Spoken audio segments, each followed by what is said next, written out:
purpose of this lab is to test upper body muscular strength. We will begin with the bench press 1RM test.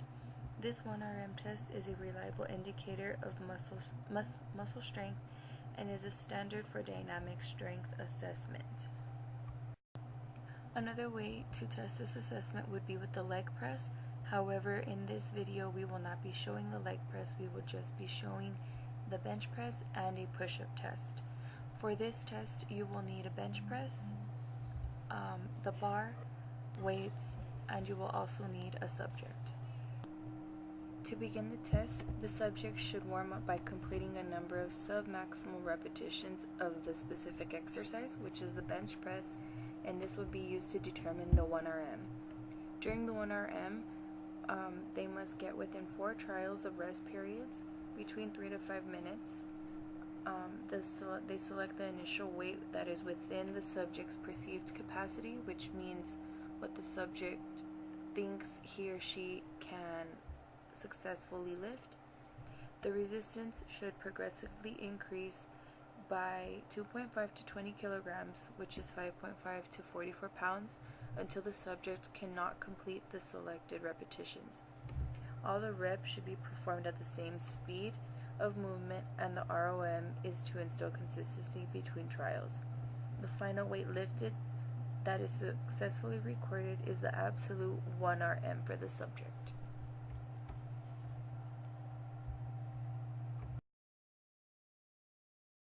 What you are seeing is the subject trying to determine their max weight that they can perform the 1RM test at. You will see different weights be switching out until the subject finally reaches their limit, and you will see them begin the 1RM test and carry out the movement entirely.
Here's the formula for how to predict the 1RM max.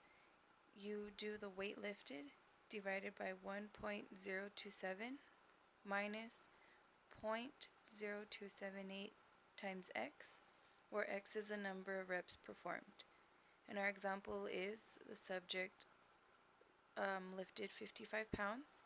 So you do 55 divided by 1.0278 minus 0.0278 times 9, because she did 9 reps, and the predicted 1RM is 70.7.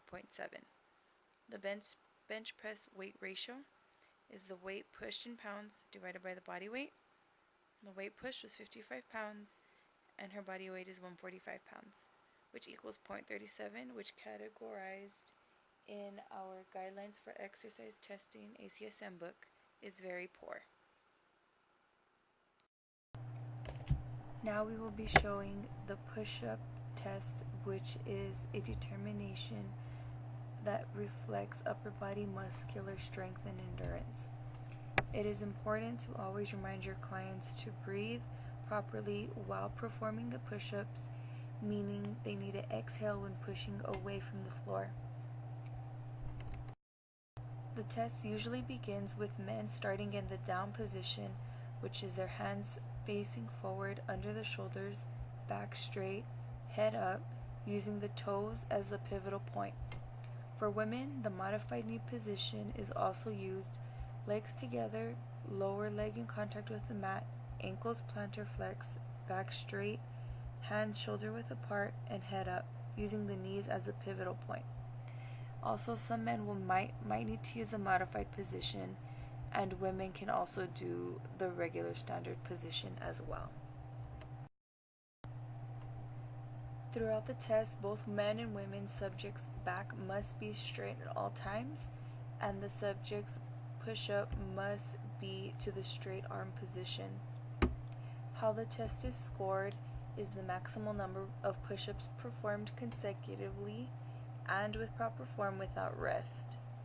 The test begins once the client is ready and stops when the client strains or is unable to keep the proper. The decision to use a maximal or submaximal exercise test depends largely on the reasons for the test, risk level of the client patient, and availability of appropriate equipment and personnel. VO2 max can be estimated using conventional exercise test protocols by considering test duration at a given workload on an ergometer and using certain equations. Although submaximal exercise testing is not as precise as maximal exercise testing, it provides a general reflection of an individual's physical fitness at a lower cost, potentially reduced risk for adverse events, and requires less time and effort on the part of the subject. Some assumptions inherent in submaximal tests are more easily met, such as steady heart rate can be verified, whereas others, which is estimated heart rate, introduce unknown errors into the prediction of VO2 max.